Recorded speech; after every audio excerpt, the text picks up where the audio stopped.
Good afternoon, everyone, and thank you so very much for your patience. Today is Wednesday, July 10th, 2024. I'm Dr. Yamonja Smalls, Director of Professional Development for Maryland Department of Health's Developmental Disabilities Administration. We welcome you to today's Rate Review Advisory Group meeting. Before we begin, I'd like to go over a few things about the webinar. All participants are currently in listen-only mode.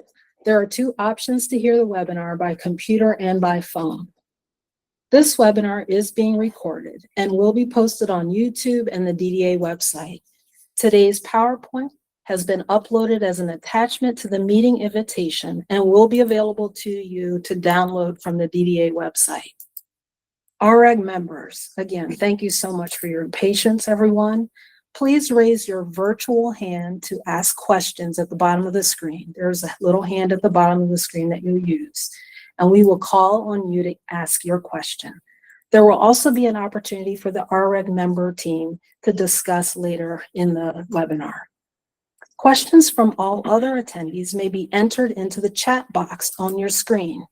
During the public comment section of today's presentation, the DDA team will respond to questions posted and provide opportunity for you to also ask your questions directly by raising your virtual hand at the bottom of that screen.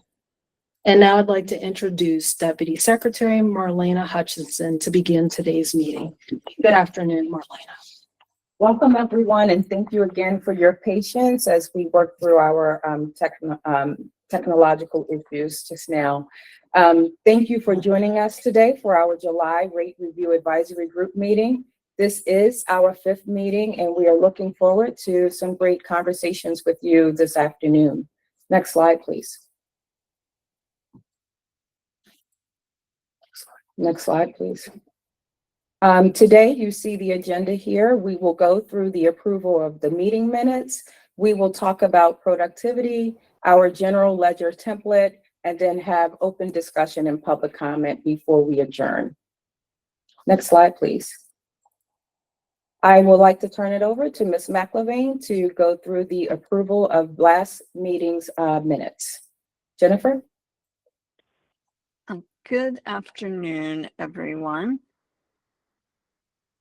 So draft minutes were sent via email to the REG on July 8th.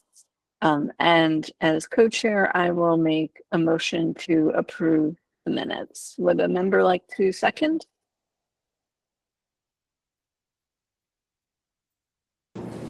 I'll second. This is Shauna Mulcahy. Great. Any discussion on the minutes?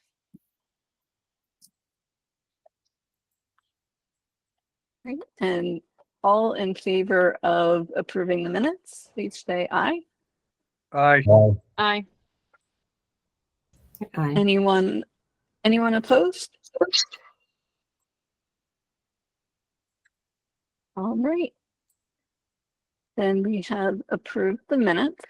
I also wanted to take this opportunity to let you all know that I'll be leaving MDH at the end of the month. My last day here will be July 23rd. I don't think I mentioned it to this group before, but my first job out of law school was working for Project Heal at Kennedy Krieger Institute, representing Kennedy Krieger patients in special education matters. So it's been definitely rewarding to kind of dip my toe back in the developmental disabilities world in this way. So thank you all for your partnership. And with that, I will turn it over to Caleb for some further discussion on productivity measures. Jennifer, thank you for all you've done. Yes, thank you, Jennifer. Hi, I'm Caleb Levon.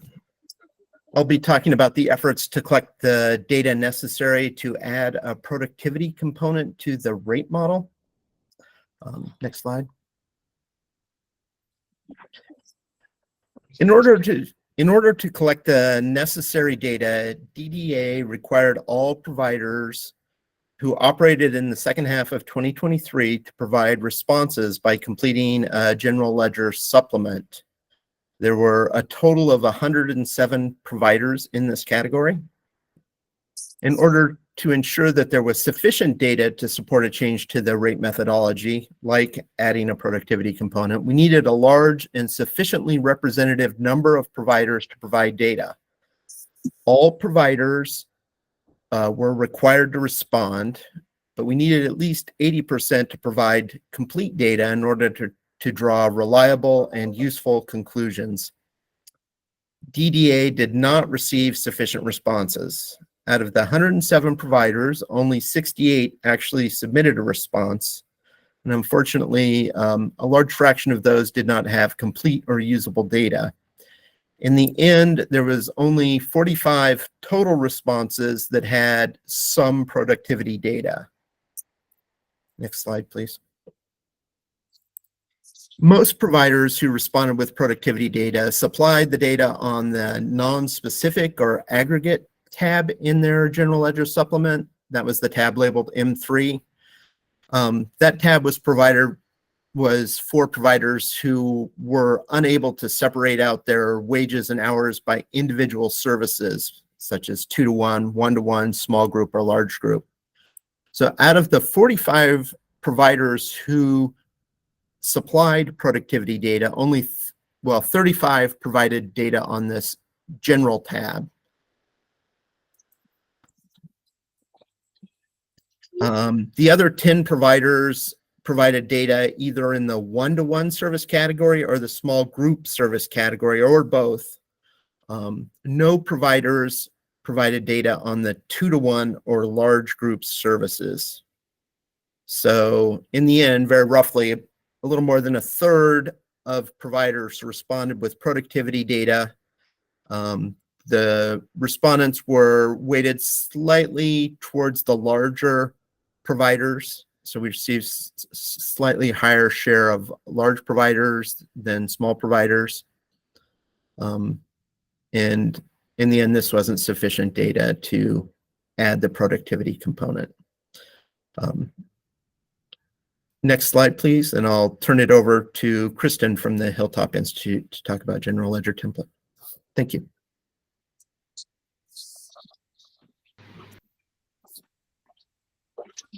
Hi, good afternoon, everyone. I'm Kristen Deal with the Hilltop Institute. Next slide, please. Kristen, before we go, I actually have my hand up. I'm not sure if you guys can see that or not. Yes, please go, Chris. I'm sorry, can you back up one slide, please? Caleb, your thoughts on the struggle to get data. I mean, obviously 107 providers, we've got 35 usable.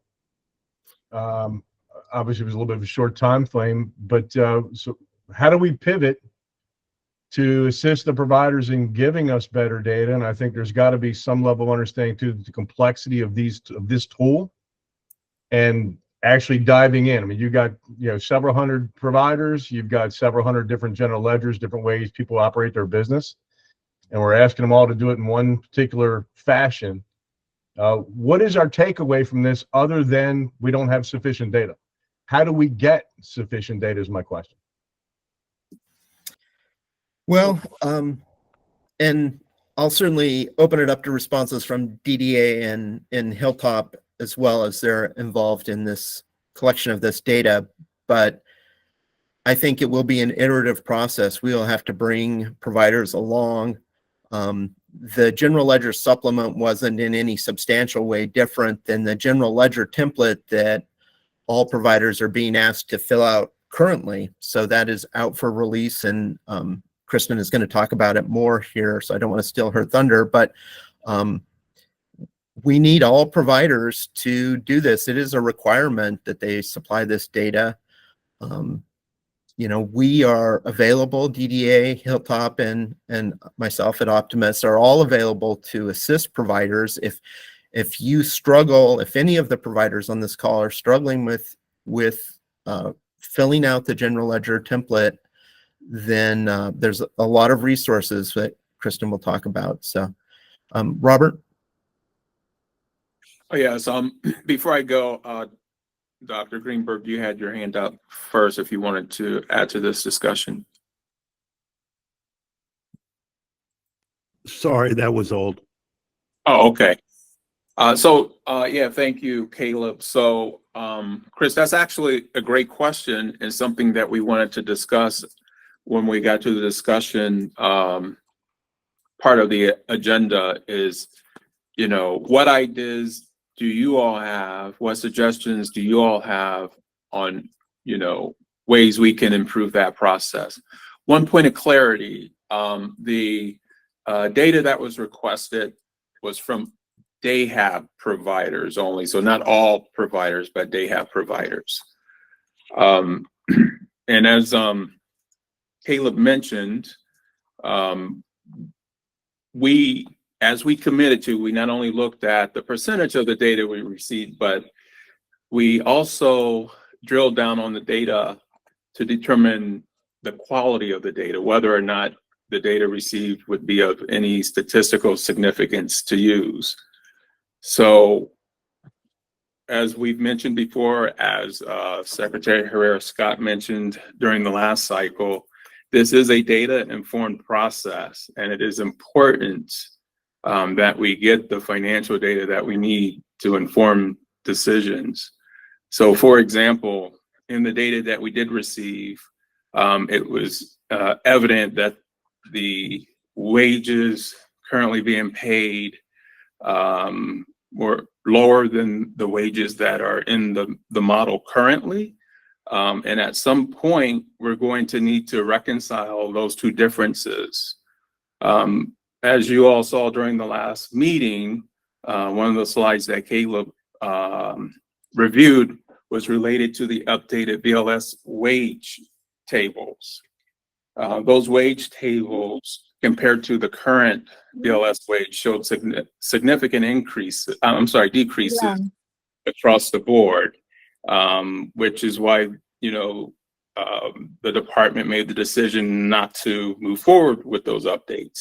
But at some point, we are going to have to reconcile that difference. And if we don't have the data necessary to support that higher wage that's in the current version of the model, then we'd have no choice but to reduce the rate so that they're in line with what the BLS tables are telling us. So this is a very important topic, and I would love for us to continue the discussion when we get to the discussion part of the presentation, because we're anxious to hear from you all what we can do differently. Even though this is the general ledger data collection tool that is due on September 30th, I'm not trying to steal your thunder, Kristen. That's going to be important moving into the next year's cycle, which will focus on the FY 2027 rates, but more specifically, the cost components that drive that rate. So we're open to suggestions. Robert, thank you for that answer. I just want to kind of add to that.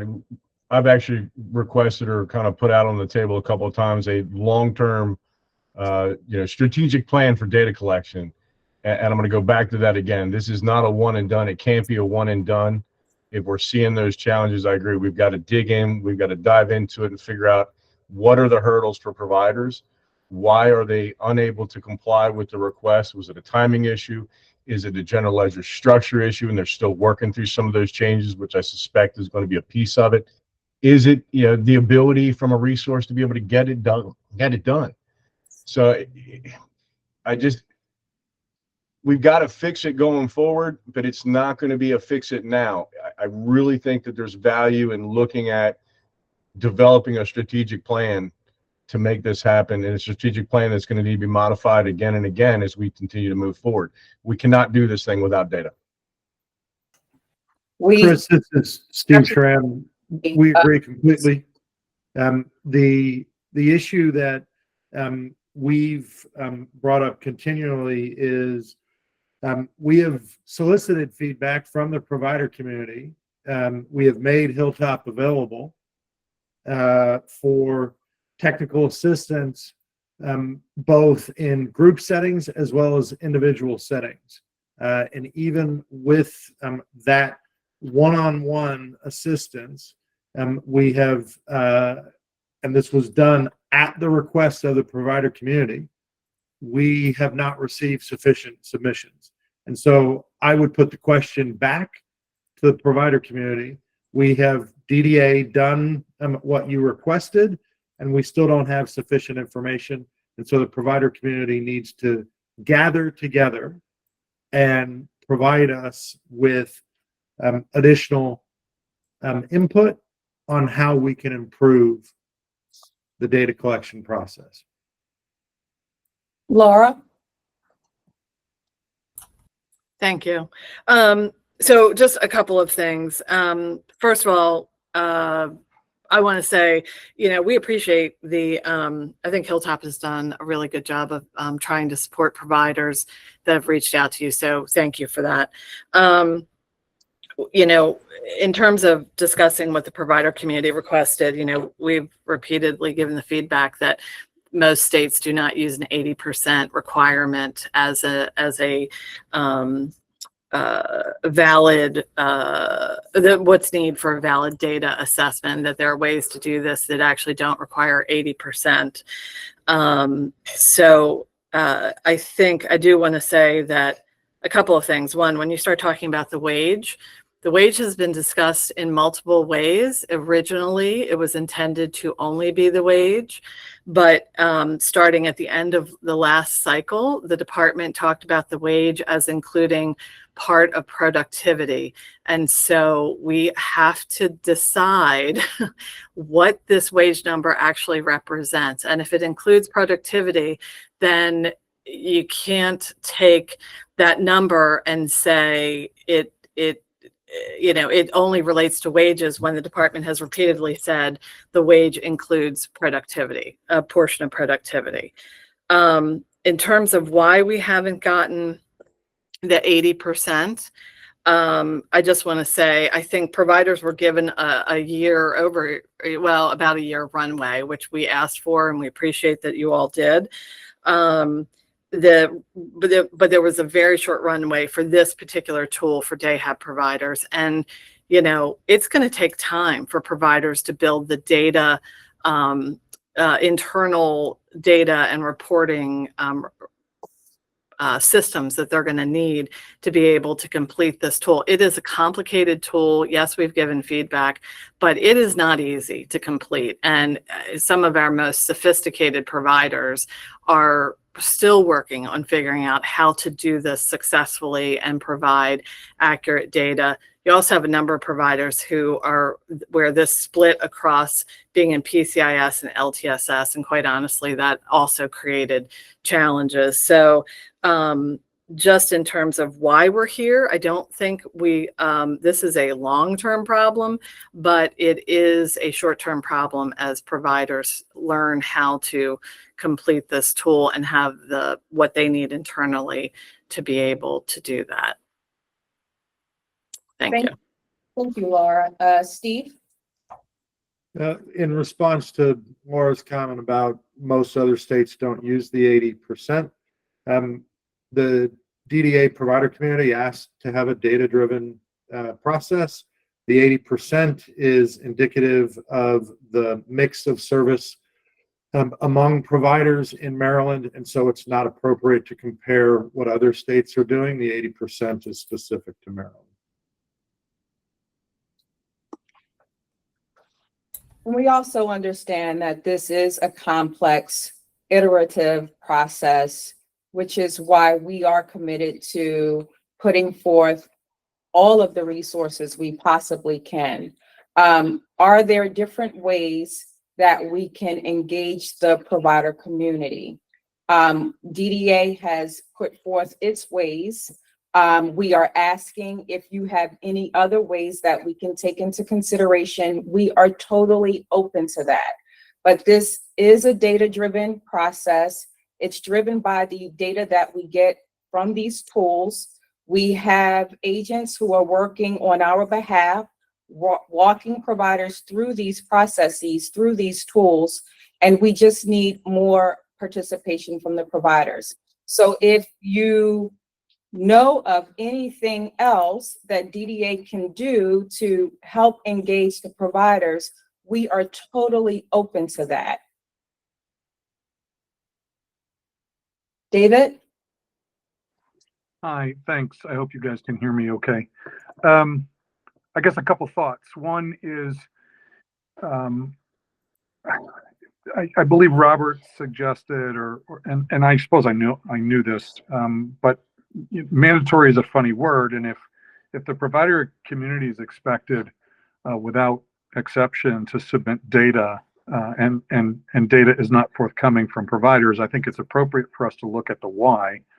But if we're making sweeping rate decisions ultimately that impact all providers, I would struggle, for example, with the landscape in which, because some providers, for what I'm sure in some cases are very legitimate reasons, can't or haven't responded to a mandatory expectation, I would struggle with that, mostly because it affects, at the end of the day, it affects people the system supports. So I would make that observation. To your question, Marlena, about different ideas, when we switched over from PCIS to LTSS, there was a small group of providers, and in full disclosure, we were one of them, that were sort of set up to provide help, consultancy, advising, technical assistance, if you will, to other providers. And our experience of that is that smaller providers have quite a bit less capacity than a provider, for example, of my scope and size. And it's interesting that in the slide, there's a notation that the larger providers seem to be the more likely to respond.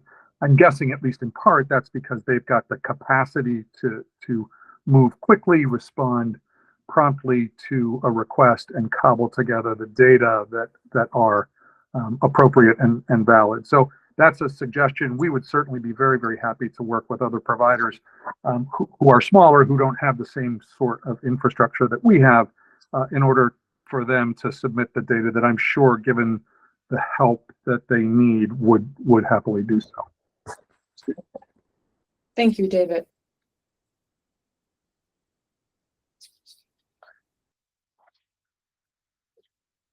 Hey, thank you. Thank you, David, and thanks to everyone for that input. And we'll have an opportunity later to further that discussion. Kristen? Thanks, Robert. Next slide, please. Okay, so as we discussed as part of the last discussion, the general ledger template does serve as the long-term data strategy for DDA to inform and support a data-driven rate review process. We have been working on actively engaging stakeholders and providers on the development and implementation of this general ledger template tool for almost 2 years. A variety of stakeholders, including the RA, have been intimately involved with the general ledger template since the early stages of development. In the spring of 2023, there were opportunities to review and submit feedback that informed and finalized the template. Trainings and technical assistance were scheduled with provider community in advance of fiscal 2024 to ensure providers were familiar with data reporting requirements in advance of the new year. Starting in early calendar 2024, the DDA began sending out communications. Can we go to the next slide, please? Thank you. Communications to providers with reminders about the general ledger template data collection and requirements that all providers collect and submit data for fiscal 2024 no later than September 30th of 2024. Email communications were sent directly and through the DDA Connection newsletter. 2 technical assistance training sessions were conducted and recorded in June. Provider compliance with submitting the required cost and expenditure data is essential to the data-driven rate review process. Following up on all of the great points we've had in our discussion. In the coming weeks and months, DDA will continue to send reminders to the provider community to keep the template on the forefront of priorities. In July and August, providers can expect to receive bi-weekly reminders, and starting in September, a weekly reminder. All providers are required to submit a completed general ledger template, including all of their fiscal 2024 data, no later than September 30th, 2024. Next slide, please. This slide serves as your key information We wanted to make it easy for you to find all of the template and supporting documents. So they're available on the website. Those documents include all of the recorded trainings, the instructions, frequently asked questions, a sample template, and the template itself. Reminder that all of the templates must be submitted through Qualtrics. And so the link is available here. It is essential that providers adhere to the submission through Qualtrics. There are places on the template where we request participant information. Hilltop, it strictly adheres to all of the CMS cell suppression policy, and that policy states that data elements with values of 10 or less may not be displayed in any documents. So this is tables, charts, study reports, memorandums, and if such information can be used to determine an individual's identity. And as I mentioned, the template does include these data points on participants served, and so it is essential and really vital that we all submit our templates through Qualtrics. And then again, I want to share the Hilltop information. Please contact us if you have any questions. We're happy to respond to questions via email. We're happy to set up phone calls.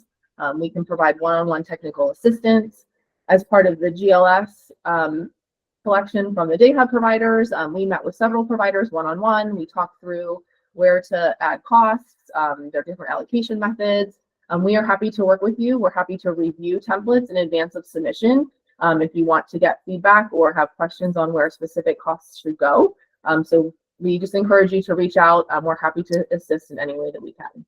And then just one more reminder, all of those templates are due no later than September 30th, 2024. Thanks. Next slide.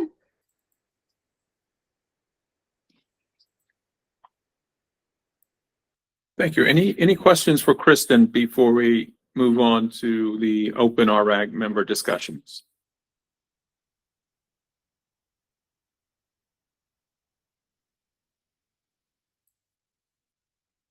Okay, hearing none. Any walk-on items from members of the RAG team?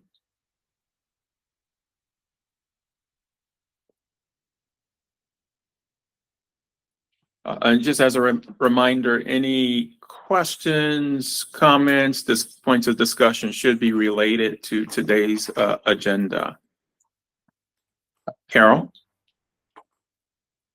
Okay, well, this isn't, but it still has to do with rates in that the rate increase for providers is the only reasonable and customary rate increase that was shown for the last two increases, and that we just are wondering why vendors and staff are not available to get the rate increase. That question is not germane to today's discussion, and we will follow up with you offline.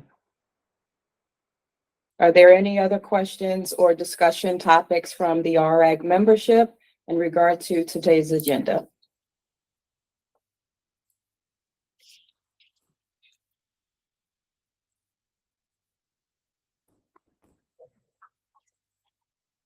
Okay, next slide. So now we want to turn to the members who are participating as part of the public. Are there any questions or comments related to today's discussion? Robert, it's Laura. Can I just point out there's a question in the chat from Jonathan Dorado regarding provider submissions for the productivity factor. Can you all respond to that? Let me see. It was whether the 80% raw number, whether it's based on whether the 80% is based on utilization, or if it is just an unweighted raw number of providers. So, Caleb, this is the last question in the discussion box. If you'd like to. Yeah, thanks, Robert. So we did in fact check we checked the response rate along a number of dimensions in representativeness. So we did actually look at the utilization. It was about 35% of the total utilization by the providers that responded. It was something like this is just off the top of my head. I don't have it written down in front of me, but it was roughly 40% of the members or clients, total clients in that area that were captured by the providers that responded. So we did look at it along a number of dimensions. The 80% is, ideally, in an ideal world, everybody responds, and we get a complete census of all providers. Realistically, we can't expect that, but 80% is necessary to make sure that we cover, large and small providers, that we cover providers of all the sub-services, 2-to-1, 1-to-1, small and large group. 80% is necessary to make sure that that our estimates and our methodology are not based on the loudest voice, but cover all the members of the RAG and all the providers in the community. So we did look at that. There wasn't sufficient number of providers, even by utilization or by member count or by the raw number of providers. Thanks. Dr. Greenberg?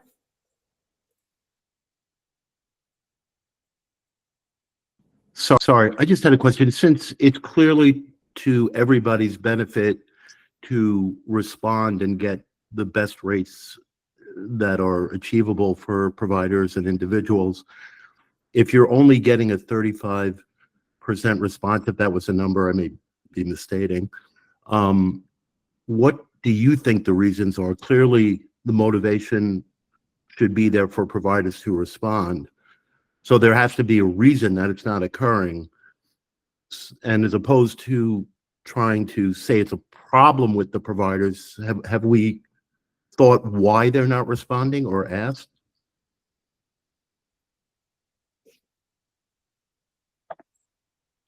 So Kristen, if you don't mind talking about some of the outreach that we've done and training that we've made available.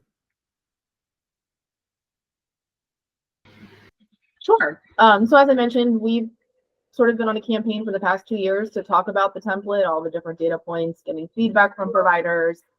We did a pilot group. After we launched the template, we have, I think, done at least 4 trainings to date. All of them are recorded and available. We've responded to many requests for technical assistance in terms of questions, direct phone calls, and providing one-on-one technical assistance. I will say that it was great to see many of, I would say all of the providers that we talked to during the GLS template process who we provided technical assistance to were able to submit templates, and we were able to make some final tweaks to get them to the point where they had high quality data, or they submitted after our guidance and we were able to use that data. So I, again, just encourage the provider network to reach out with any questions that you might have so we can help to get you to the point where you can respond with high quality data. And Dr. Greenberg, related to the general ledger supplemental that went to DAHAP providers, we did have a few providers who reached out who couldn't complete the tool due to competing priorities. But that was just a handful of providers. I think that if there are any DAHAP providers or any providers on here who perhaps are having challenges that they feel wouldn't be addressed by attending, one of the training sessions or scheduling a one-on-one session with Hilltop, we are certainly open to receiving that information internally so that we can take a look at it and have internal discussions. David? Thank you, Robert. I wanted to bounce back to Caleb's comment because I'm not sure that I understand, which is less about Caleb and far more about me. Caleb, do you need 80% of folks receiving supports in the response class, if you like? Is that the threshold you're looking for, or is it 80% of the providers in the community?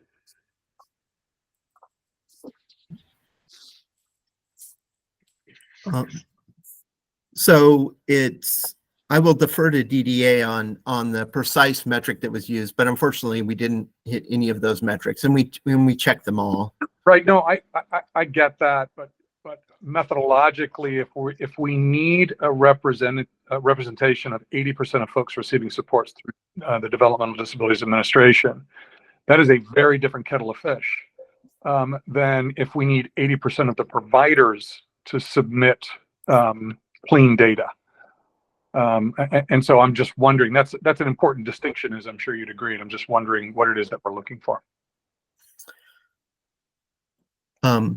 So, I'll defer to DDA on ultimately they're empowered to make the decision on whether we have sufficient data. But we found that the responses that were provided were relatively representative. They were weighted towards the larger providers. So we had slightly more responses, relatively speaking, from the larger providers. So that covered more people than the raw percentage of providers who responded. Right. But ultimately, the decision as to whether to move forward and make changes. So to be clear, the rates are essentially going to remain. We're going to use the same model as the previous year and the same basis. And so we are not making sweeping changes because we didn't receive sufficient data. But I'll let DDA speak to the policy decision there. Yeah, so as we are having these discussions, David, especially specific to DAHAB and determining, how much data, what percentage of data would we need in order to make an informed decision, taking into account the provider sizes, the number of providers in each region, the services being offered, et cetera. We determined that we would need at least 80%. And having said that, and when we shared that, obviously, we got some comments from the RAG members related to, is it just 80% or nothing, or will you at least evaluate quality, et cetera? And of course, we did that, right? We knew that it's not just based on the number, but the quality of the data. And that's why Caleb was able to kind of share and break down where the data was coming from, because we wanted to see if we at least had enough data to be able to move forward with a productivity factor adjustment. We had some providers, as Caleb mentioned, who failed to even fill out that part of the tool. Some of the data we received wasn't really quality data. Had we received at least 80%, we might have been able to overcome those challenges, and we'd be having a different conversation perhaps right now. Chris or David? Okay, Chris. Thank you, Robert. Of the data that you got, what did it tell you? I mean, I know we don't have the 80% benchmark, but are you seeing what we think we should be seeing, which is that the productivity is an issue? Actually, yeah, go ahead, Rob. Go ahead, Caleb. You're the mathematician, not me. Well, I would say that the data we received did not contradict the current model in the sense of, that the current model has considerably higher wages than we find when we look at the BLS data or even the general ledger supplements. It wasn't inconsistent. It was pretty noisy. There was high numbers and low numbers that would seem unreasonably high or low. There was, ones that said they had no non-billable hours, and there were some that said they had, 2.5 times as many, non-billable hours as billable hours. So there were extremes, there was outliers. In the middle, it was honestly pretty close to, I think, where we're at. I don't want to draw conclusions because we didn't actually get enough data to be sure. And we didn't get any data from 2-to-1 or large group. At least we weren't able to break it down that way. So we don't know if there might be differences there that we're not capturing. We don't know if, we didn't get sufficient geographic differential. There just wasn't really enough data to draw anything useful. Robert? No, thank you, Caleb. I don't have anything to add.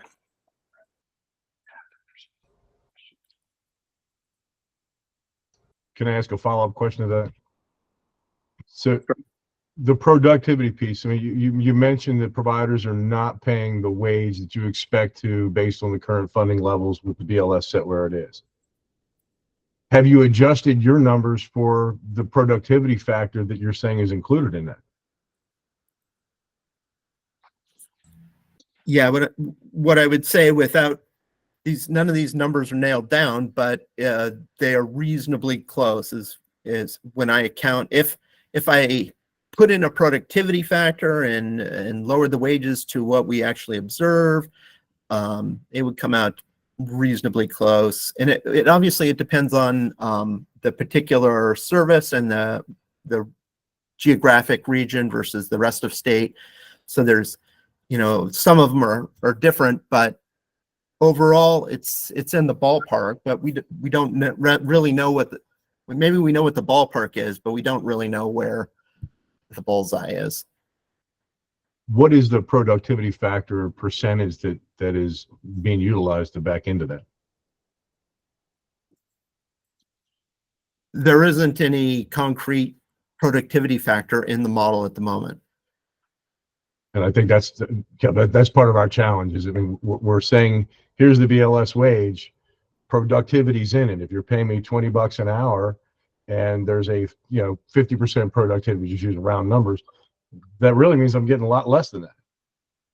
I've got to factor in the numbers that you're giving the providers has to cover everything that they do, including the unproductive time. So we've got to, if we're going to stick to say that there's productivity in the rates, which I don't necessarily agree with, or in the BLS rate, because I don't agree with that, but that's the stance that DDA is taking at this point in time. What is that productivity component that is in there? Because again, as a provider, representative provider, DSPs are going to be like, hey, well, you guys are getting paid $30 an hour. Why am I only getting paid 15? There's no explanation to be able to say, hey, there's a productivity factor in here. We don't know what it is. Same things when we're advocating with state legislators for increases in funding. How do I explain that to them and say there's a productivity factor? Well, what is it? I don't know. There's got to be a concrete formula or percentage. If we're going to say productivity is built into it, again, I disagree with that.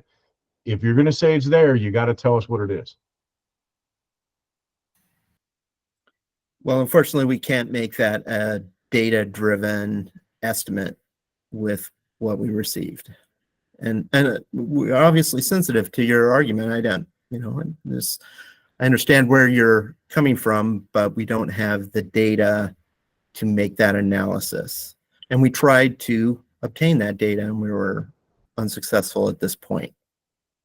Agreed, but if we were trying to obtain the data to verify and to see if there needed to be an adjustment to the productivity factor or create one outside of the BLS, but the state's saying that there's one built in to the BLS. What is it? Chris, what we've said in the past, I believe, is that we don't have the ability to formally calculate a productivity factor. So what we've done in lieu of that is suggest to the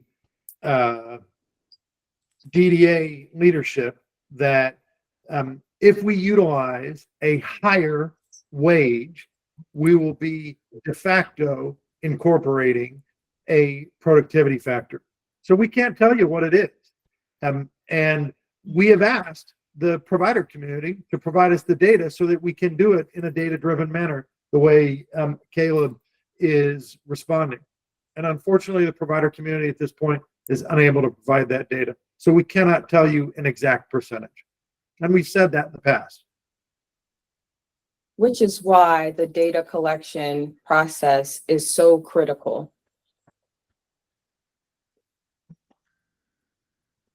Okay. Gail?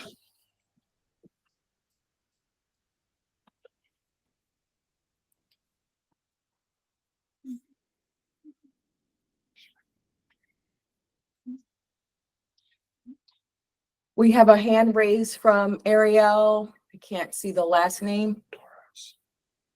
Doros.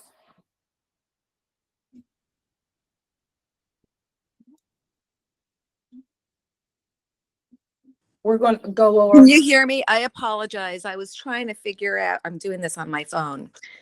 Hello, everyone. Please tell me if I'm outside of the scope of this conversation. This is probably an ignorant question. I'm just a mom, but I also worked for providers in the past.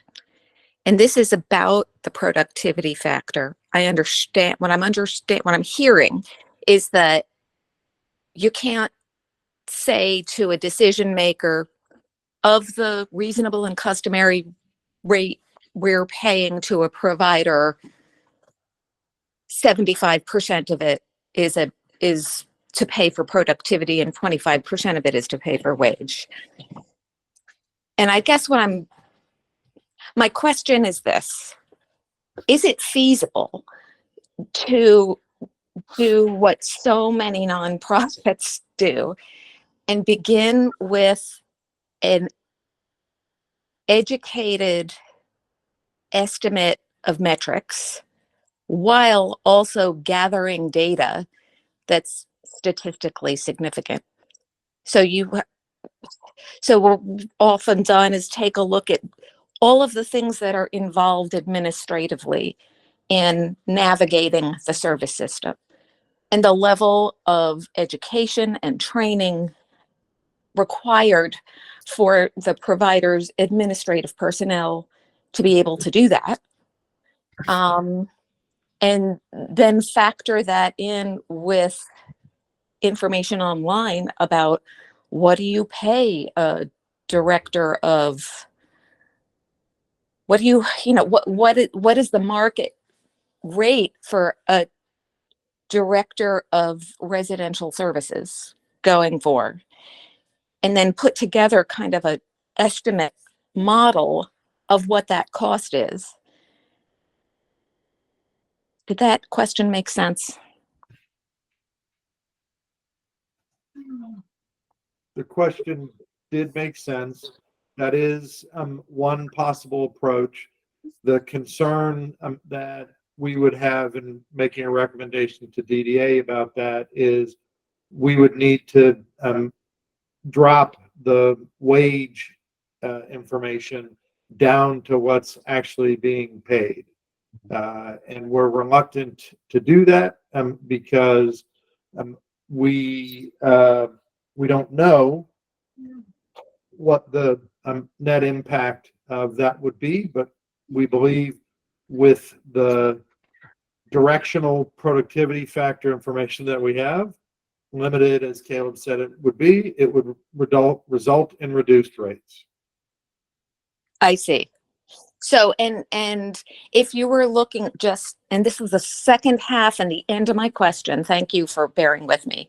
So if we were, let's just say, to look online, we know what the rates of, most people know what the going rate is for direct support professionals.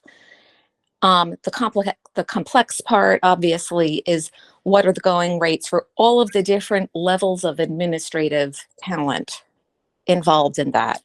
And we didn't have, let's just say, for the sake of argument, we didn't have a ceiling on that. We just said, well, this is what it costs in reality to attract and retain a director of day programming. That's what it is required to attract and retain a direct support professional. And then you add all that up, and then you look at the percentage of that for overhead, administrative, however you break it down, and apply it to the budgets you're working with. And again, this is a question based in ignorance. So thank you for bearing with me, and I'll stop asking now. Those are good questions. We have tried to use other sources of information to look at the reasonableness of the rates. We have received some feedback that there are disconnects between the residential rates and the day hab rates. Residential, anecdotally, we've been told are too high, and day hab, we've been anecdotally told are too low. We try to use independent sources of information to see what the financial experience is. We've looked at 990s for agencies, and we don't have a clear and convincing picture at this point. And so that's why 2 years ago, we pivoted to the general ledger template as our data collection strategy. And we've been working diligently to try to capture this information that you are describing as being an improvement over the current data set, which is quite old. So we appreciate Thank the you. feedback. Yeah, thank you for that background. That helps. Yeah, and I would just add, and what we can do on the RAG page is add a link to a document that kind of explains the BRIC methodology, which is the methodology we use to set rates. Many of those costs that you mentioned are covered in other cost components. The BLS wage or the DSP wage is basically the baseline that is used to drive the rate, and that methodology is designed to capture the costs associated with delivering 1 hour of service. I would say if we revert back to the slide deck from the last cycle where we showed the delta between the new BLS wages, and I think someone made a comment in here about the federal government, using wage databases. So we use the Bureau of Labor Statistics, and we use certain labor codes that closely align to the DSPs that are, doing the very important work of in the state. There's a delta, and then if you look at, again, with the caveat, P value would be very low of what DSPs are actually making. There's a difference anywhere from 30% all the way up to like 109%. And so we're quite comfortable that delta is covering any productivity factor. And hopefully we'll have enough data to really address it and to get down to some of those answers to your questions moving forward. Laura? Thanks, Robert. I feel compelled to just say, as somebody who's been around from the very beginning, there's been a lot of change, a lot of discussion. I think in many ways, a lot of good intent from DDA over the years to really try to get these rates to a much better place.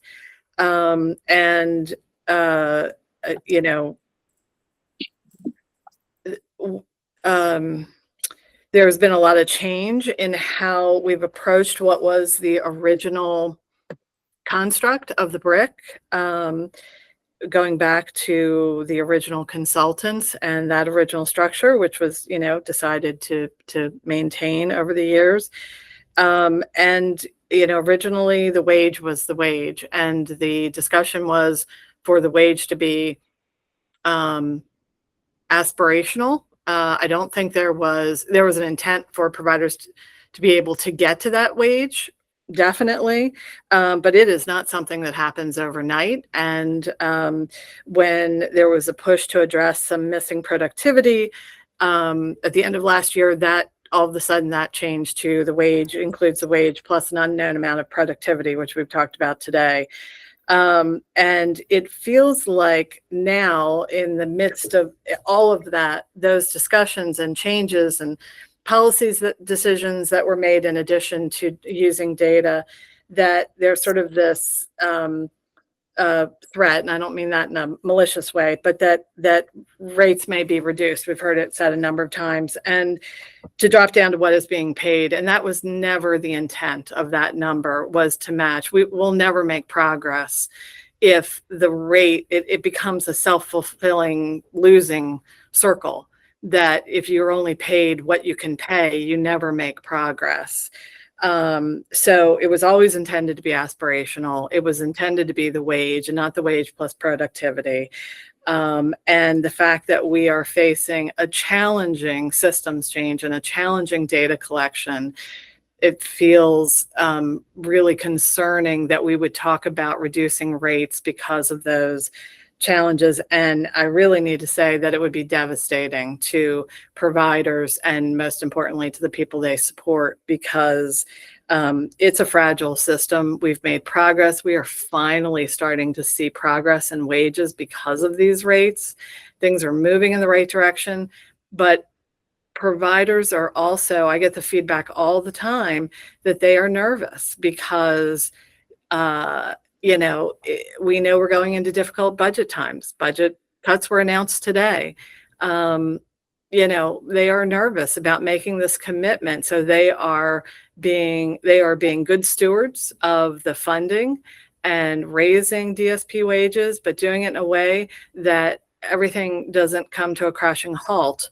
If they, jump $4 or $5, $6 an hour, and then can't deal with the productivity costs that remain a question, it could have devastating impact. So I feel like I have a lot of concern about the way this discussion is going. I think there's a lot of concern based on feedback I'm getting in general. So I really would just urge that we need to not reduce the resources when we are finally making progress, real progress with wages and being able to, build back a DSP workforce after an incredibly difficult, 5 years. So that's it. Thank you. Thank you for your comments, Laura. I can't stress more that we remain committed to this process. And we do understand how challenging it is. So we have not made a decision in regard to the rates. We are sharing the data that has been provided to us. Just as we said at the last meeting, the DDA has not made a decision in regard to the rates.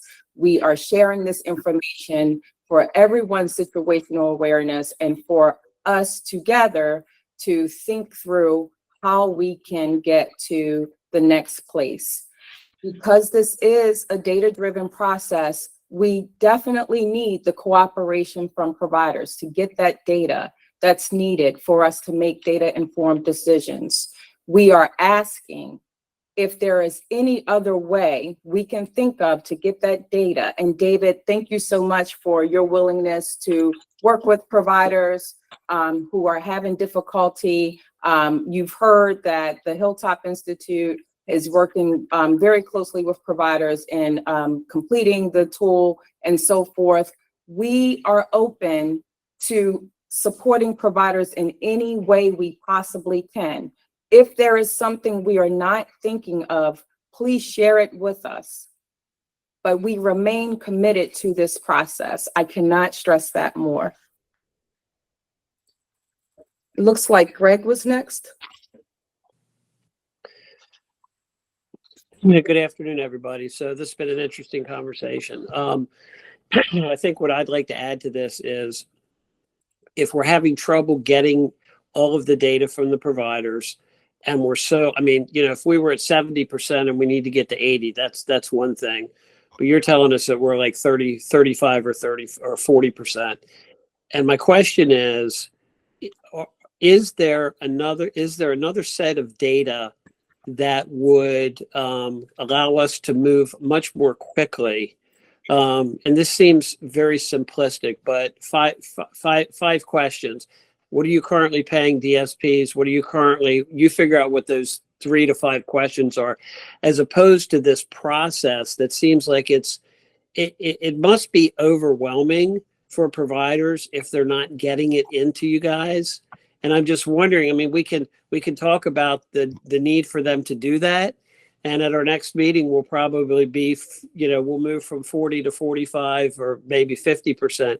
Is there another, are there some other easier metrics to get to with some of the providers that seemingly can't complete this process that would give you a fairly clear set of data points that you're currently missing because you don't have the proper sample size?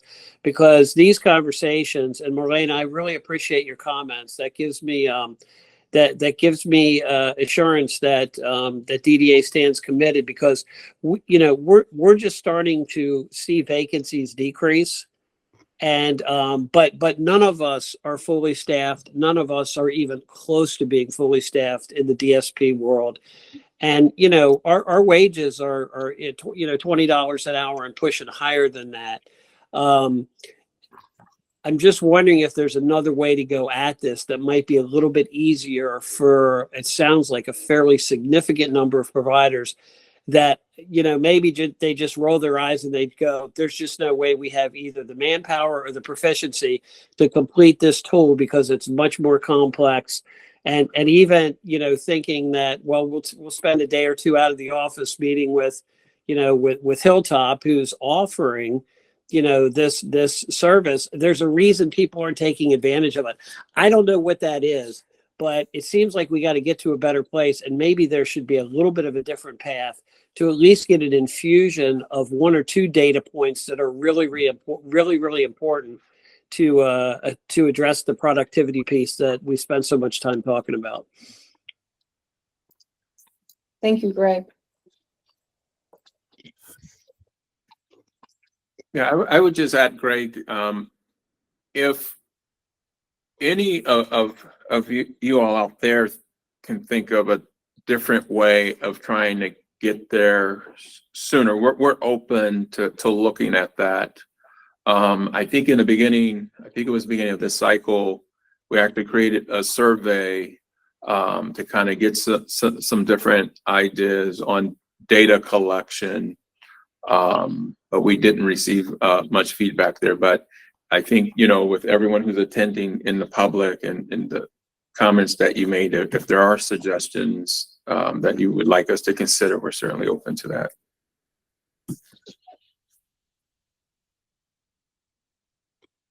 And we do have a question in from Mary Beth. We're going to take this as the last question. And then if there are any remaining questions, if you could please put them in the chat, and then we will follow up. Mary Beth?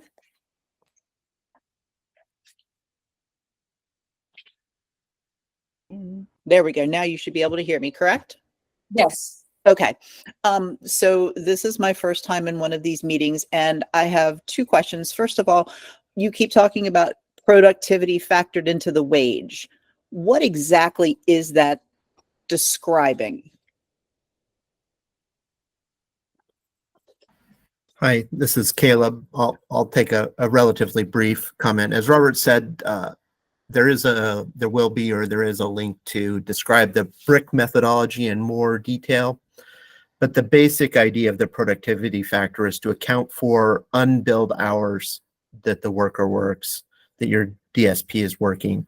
So if they bill 6 hours, but there's 2 hours during the day in which they can't bill because they're doing other tasks like training or transportation or any of these other tasks that are non-billable, that would be that non-billable time needs to be accounted for in calculating the total expenses.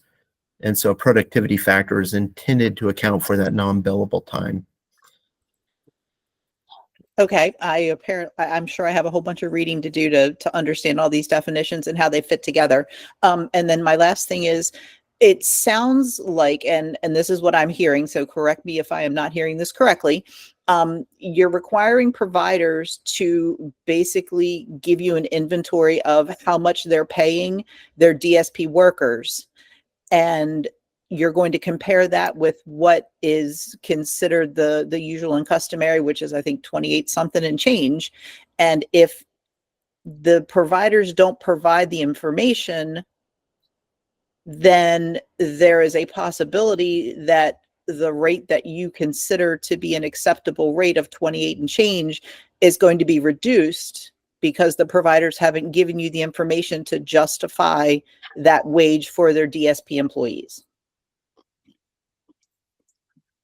So no, that's not what we're saying. Is at some point we're going to have to reconcile the difference, and this will make more sense once you read up on the methodology. At some point, we're going to have to reconcile the difference between where we are currently as far as the BLS wage and where the BLS table is, right?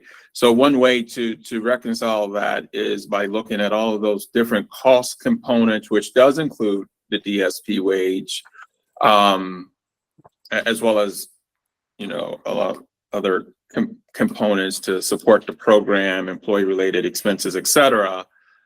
So that would, getting that data would help to close that gap, if that makes sense. So otherwise, if we can't demonstrate that, right, then it looks like our rates are too rich, and none of us here are saying that they are, but, you know, those are some of the things that the, you know, are you know, looked at the federal level. And I forgot, what was the other part of your question? And so what you explained, and I understood it to be that that essentially you want to make sure that what is being offered is what's being used, and if it's not what's being used, then there needs to be an adjustment to make those two things match. Yeah, no, that's not necessarily what we're saying. We just have to make sure we're reconciling that difference. And as I mentioned, you know, right now the variance is huge. It can be as high as more than 100%. So if the data is there to support it, the data is there to support it, and that's what that collection tool is all designed to capture. I'm going to turn over to you, Dr. Smalls, to close this out. So thank you everyone for your feedback during today's meeting. We do have a number of questions in the chat that we will follow up on offline outside of this meeting, because we are at the end of this meeting. So in regard to next steps in where we're headed, our last meeting for RX this cycle is August 22nd, 2024. We will provide the meeting minutes and the meeting materials in advance of the next meeting. Next slide. As you see here, Thursday, August 22nd, from 12:30 to 1:45, we will provide those meeting credentials and the meeting materials in advance of the next meeting. For more information on the Rate Review Advisory Group, this is the DDA's webpage. Please visit the webpage to get some of the historical context, as well as the meeting materials and minutes from the last set of meetings, including this 5th meeting. Next slide, please. And again, we thank you so much for your feedback. We do recognize that there are a number of questions and comments in the chat that we will follow up on offline. Thank you all, and have a great rest of your day.